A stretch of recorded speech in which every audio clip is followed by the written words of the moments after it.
Hello guys, welcome to Erebos Gaming HD. Now I've played some really handicapped games in my time. I've played FIFA and I've been like really bad teams against like Man United. I've done all sorts of stuff on games where you think the odds are stacked against you like majorly. But I don't think I've ever done anything as stupid as this, and this was a guy that chose Mike Tyson, and I was sick of playing people as Mike Tyson, and I was sick of having to pick like Marciano, Ali, just to compete with them. So I decided, screw it, I'll be Butterbean. Now, Butterbean's got a 74 overall rating and Mike Tyson's got like 92. So just by pure rating, you can see that Mike Tyson's a lot better. Now, in real life, Butterbean, wasn't the best in the world. You know what I mean? He wasn't, the greatest boxer that's ever lived. Mike Tyson was probably one of the best that's ever been. So, obviously, it's going to reflect that on the game as well. And, I didn't think there was any chance whatsoever going into this fight. I just thought I'm going to go in there because this guy, I don't want him to think this guy's a pussy or whatever.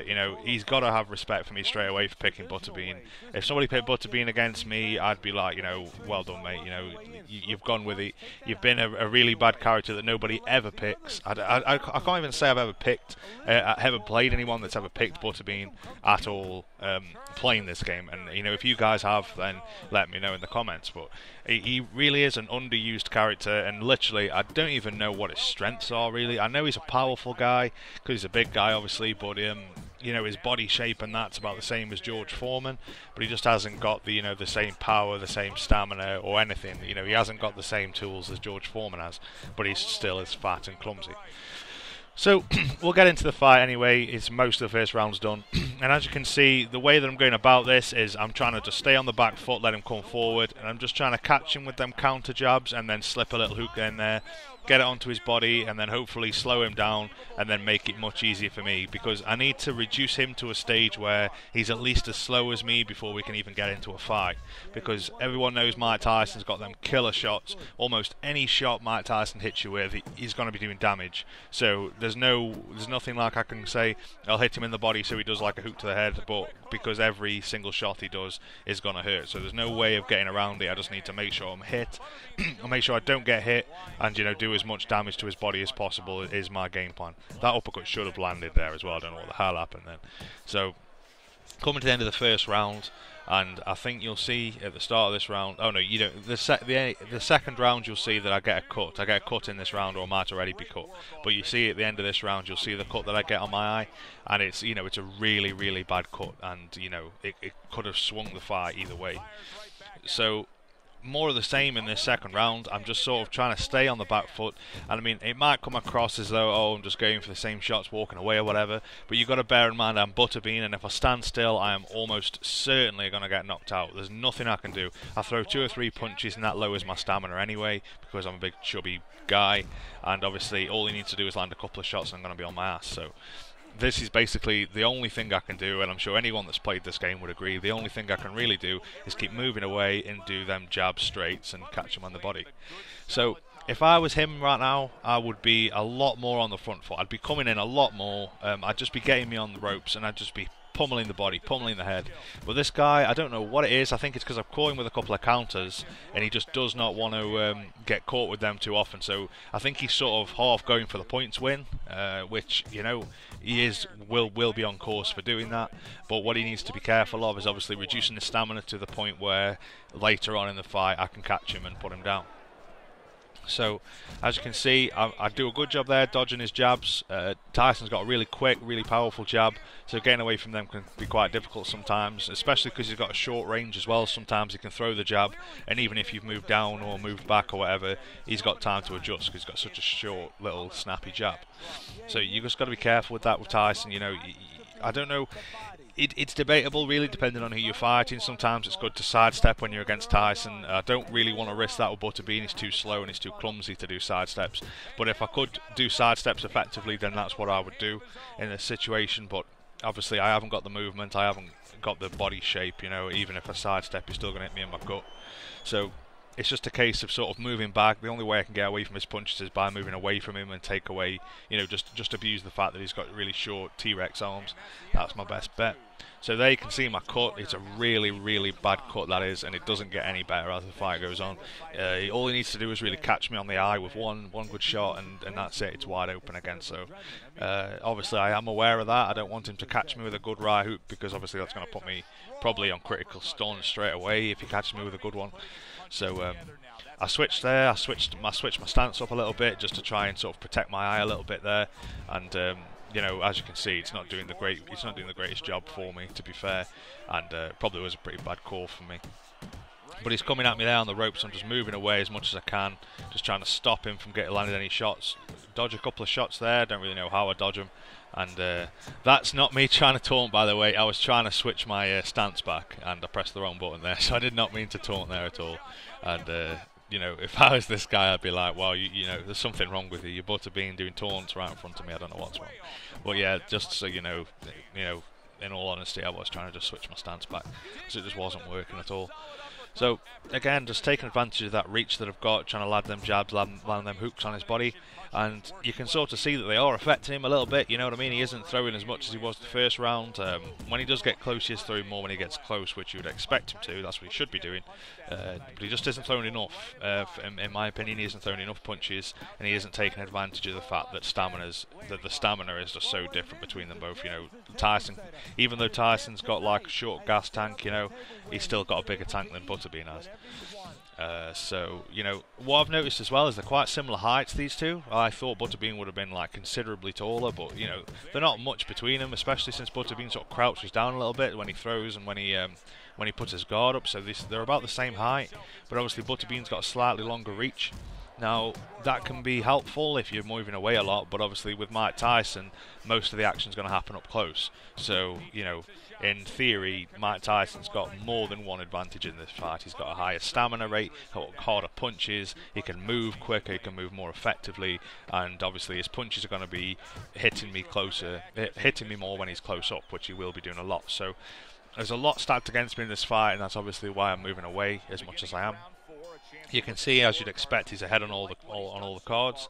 Now, I don't know 100% how those are reckoned up with the points. I think you get more points for landing power shots, which of course Tyson's going to be throwing. I don't think I've thrown any power shots. I may have thrown. I apologise. I may have thrown the odd power straight, but I haven't thrown many like power hooks, power, or anything else, like, you know, just throwing the odd power straight. This guy's using the power shot quite a lot, and if you do land with power shots, as I said before, I think they are worth more to the judges. So, you know, that's why sometimes you'll get somebody and you'll land a load of punches on them, and they'll land probably like 6 or 7 good power counters, and they somehow win the round, and it's a bit weird. And you get less points for hitting the body as well, from what I've gathered as well. And obviously with me getting to the body as much as I am, then you know, I'm not really expected to win the round. Not that I want to, because as I said before, I go for the knockout anyway. Even in a situation like this, I'd still go for the knockout. So he's coming at me. I caught him with a good jab hook there. You know, he's sort of coming with the hook, and I caught him and then caught him on the body. And you know, that's what I'm looking for the whole time. You know, stop him short with that jab, make him think, Christ, what am I doing? And then catch him with a shot and then move away. That's about all I can do. Caught him with a good uppercut there, and I think Butterbean's uppercuts must be really bad, because I throw a few in this fight, and sometimes, or probably 50% of the time, they just completely miss, and I don't really get what the I don't really get how it works sometimes. You know, the head's right there and he just completely misses. I don't know if it's just a chance thing or what, I don't really know. So I did a couple of side steps there that worked out alright, but obviously, as I said, you know, I'm a big chubby guy. I haven't really got that in my arsenal, so it's more of the same really, just jabbing straight into the body, and hopefully just frustrating him a little bit. He doesn't realise how much he hurt me then with those uppercuts. If he did, he probably would have been able to come forward and finish me, but he didn't. He's staying cautious, and I managed to get out and stay alive. Now, I've got like 12 seconds left now, so I'm just thinking to myself, right, I just need to survive this round, get some more stamina back, and, you know, go for it the next time. And, you know, he's taking advantage of it as well, you know, catching me as I walked away there. So I recover another good fair percent there, you know, probably more than he did, because he's throwing a lot of punches, but my eye is really, really bad, and I'm really conscious of that. I don't want him to land any good shots there, and with him getting lower stamina, he's probably going to be going for them power shots more often, and well, he's probably going for those power shots more often, and, you know, normal shots much less, is what my theory was. So I don't really want to be getting caught with those. So again, I'm pushing forward to make him think that I've got more in my tank than I have, to sort of keep him cautious. Now, if you stay on the back foot for too long, somebody's going to think, right, this guy's hurt, so I'll go for him. If every now and again you come forward, push them back a little bit, make them go on the ropes a little bit, then when you're walking backwards, they're still a little bit cautious to what you're doing. I don't know how I didn't get knocked down there, dodged a few punches, blocked a few punches. You know, he's got a real good opportunity there to finish me off. He does the jabs and straights instead of doing the hooks, which is, you know, a big mistake from him. And then he missed, and then I landed with a power straight there, and I had to land a power straight. If I hadn't have landed that punch, it would have been lights out for me. I'd have been down. But because I caught it, it made him think, oh Christ, I know we need to move back, and he did, and that allowed me to survive that small portion of the fight there. And obviously this round's going all his way. You know, he's really picked up his game, this one. He's throwing more punches, as I said he needed to, and, you know, and he's been landed with them as well. That was a power hook to the body I landed there. Again, I needed to land a power shot to sort of keep him cautious, otherwise he'd have kept coming forward and probably put me down there. And I know I've got a minute left, so, you know, I just want to push him back a little bit and then spend the rest of the time moving away, because obviously then I should survive the round. With how much he's thrown this round, you know, there's a chance that I'll probably recover more stamina than he did, although he has pummeled me to the body pretty bad. So it's not really looking good at the moment. He's ahead on the points. He's probably roundabout even on the stamina, I'd say. And how close was I to going down there? You know, one more shot and I'd have been on critical stun. I don't really understand. But it's because my eye's so damaged. It only takes a couple of shots and my eye is going to be, you know, wide open, and it's going to do serious damage to me, and will almost certainly put me on stun if he lands a good shot there. You know, I'm surprised I haven't already been on stun. But as you can see there, with that round I recovered a nice amount of stamina there, and, you know, I'm thinking, you know, round 6, I'm probably going to be ahead on the stamina now, because I've been Tyson a lot, and there's not very many times, you know, you get to the 6th round and, you know, you've got like too much stamina. Do you know what I mean? You're normally around about where I am, or a bit lower probably if you've thrown as much as this guy. So I think I need to address the fact that when I say sometimes that he might not be throwing enough, I'm not necessarily mean that he isn't actually throwing the punches, because he is. He just isn't landing enough, is what I mean. With Tyson, he needs to be getting close up and throwing a lot of punches where he's guaranteed to land. He doesn't want to be throwing too many punches when he's nowhere near me, because with his tiny little T-Rex arms, he's probably not going to hit me. So that's just, you know, probably just lack of experience with this guy. I don't know. He obviously plays him a lot because he's changed the custom shorts of him and stuff like that. So he probably does play him. I think he was expecting a much easier fight, to be honest with you. And, you know, he probably used a bit too much stamina at the start, and then he's sort of trying to make up for it a little bit. But I don't know what his game plan is. Obviously, I haven't played with him before. So coming to the end of the 6th round, and I got to apologise to Danny at this point, because I said I knocked this guy out in the 6th round, and I did. I got confused there. So he went a little bit later on than that, but as you can see from how he went on the last round and how powerful and how effective he was in the last round, I've managed to sort of pull it back to how it was at the start now. I've sort of managed to catch him as he's coming in and sort of making him think twice about, you know, approaching me. And I think surviving that last round was key. If I'd have gone down in that last round, I think he'd have been a lot more aggressive. But the fact that I didn't go down, he's thinking, you know, how much stamina has this guy got, how much health has he got, and he's probably just going for that one good shot on the eye. That's probably what he's going for now, which gives me a chance to exploit the fact that, you know, I can just go for his body in the meantime. So as you can see, he walks away there and he looks really gassed out there, Tyson. So, you know, you can obviously take from that he's really low stamina. I didn't do that when I walked away, so just that as a gauge, you know, that I've probably got more stamina. So now I start getting aggressive now. That was all I needed to know. The fact that he walked away, you know, sort of gassed out, made me think, right, this guy is certainly a lot lower. Went for a power body shot there to just completely nail his stamina even more, but missed. I don't know really how I missed, because I sort of landed right by him, but I don't know. So what I'm doing now is I'm just doing the jab and then straight to the body, and then when I get the chance, obviously land the hook as I was doing before. But I'm obviously on the front foot a little bit more, moving a little bit more now, and just making him a little bit scared, you know what I mean? Making him throw reckless punches, and hopefully that should give me the chance to land the good counters. So I think he knows as much as I do now that I'm making it a fight now. I've reduced it to the stage where I feel as though his stamina is, on par with mine. I think it can be just a normal fight. Obviously, at the start of the fight, he was just odds-on favourite, no doubt. But now, when you get to this stage with the stamina that we're at, and how I know Tyson fades near the end, that I'm sort of starting to tip the favours my way now. Finally, it's like took 7 rounds to get there, but finally did. So what I'm doing is I'm going forward, I'm just jabbing to the head and then straight, and then doing any sort of body shot. The jab to the head is just to stop him, and then once I get close, I'm just pummeling that body. And then, as you saw, I hit him a couple of times in the head as he walked away. And it just shows to me that he's just trying his best to get away and keeping his guard down, because he must be really low stamina. So I don't want him to walk away. I've got to keep him on the end of them punches. So if it looks like I'm spamming, it's just to stop him getting away. If I'd have stopped to do like a hook to the head or something, then he's obviously going to walk out of range. So it was the only thing I could do, was to keep going to that body like that, and managed to put him down there. And I actually thought this guy had given up there. I thought he just thought, screw this, I'm not doing this. He's probably just pissed off the fact that Butterbean's just knocked him down.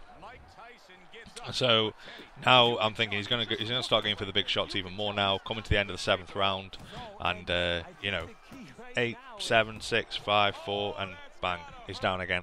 So 2 knockdowns in that round. Certainly won that round, regardless of what happened before the knockdowns. Obviously 2 knockdowns will get you the round win. Then as soon as he gets up, it's going to be straight into the corners for the final round now. So as you can see, I won that last round. First round that I won was the last round. And he's just walking away so much now that he's thinking, I need to just go for the points win. He hasn't got enough stamina to go for a points win. He can't get away. And as you can see, I'm just doing exactly the same as I was, jabbing straight into the body, to the head, and just trying to stop him getting out of range, because if I throw a hook, he's going to be out of range. As you can see, he's already nearly out of range, and I'm still doing it. And that's just because Tyson's a quicker player, and he's even regardless of where you are, Tyson will always be quicker. His physique's a lot better, and it's just the conditioning on him, really. So to the head, to the body, as I said before, and as you see there, he's just got nothing left now, and I've just worn him down over the course of the fight, and tip the scales in my favour, and that's all you can do. And if you're fighting Mike Tyson, if anyone's complaining about people picking Mike Tyson or whatever, then you've just seen it. I'm beating a guy with Butterbean, and he's Mike Tyson. So there's no excuses really with people. You can be beat with almost any fighter. If you can beat him with Butterbean, you can beat him with anybody, and that's just it. This guy, I don't know how good he is, I don't know how well he's played, or the level that he's played at, but he's got a low DNF percentage, so he obviously doesn't quit.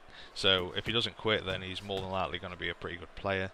He's obviously played for a while, he knows to move away and try and go for a point win at this point, but he just didn't realise how much I had left and how much I'd worn him down, which is just obviously, there's nothing he could have really done there. And I don't think he gets up now, to be honest with you. We'll have a little see. 7, 8, 9. Is he going to do it? Nah, that's it. That's it, guys. So there you go. Beating Mike Tyson with Butterbean. Don't know if it's ever been done. Haven't seen it on YouTube. But there you go. There you have it. There's an online win of Mike Tyson as Butterbean. First time I tried it, and I did it. So there you go. People need to stop picking Mike Tyson all the time and use different characters. That's all I can say. But anyway, guys, we'll go to the stats in just a second, so you can see what went down there. So you can see that I was 66% total punches, knocked him down 4 times, and that'll be it. Thanks for watching, guys, and I'll catch you later. Bye bye.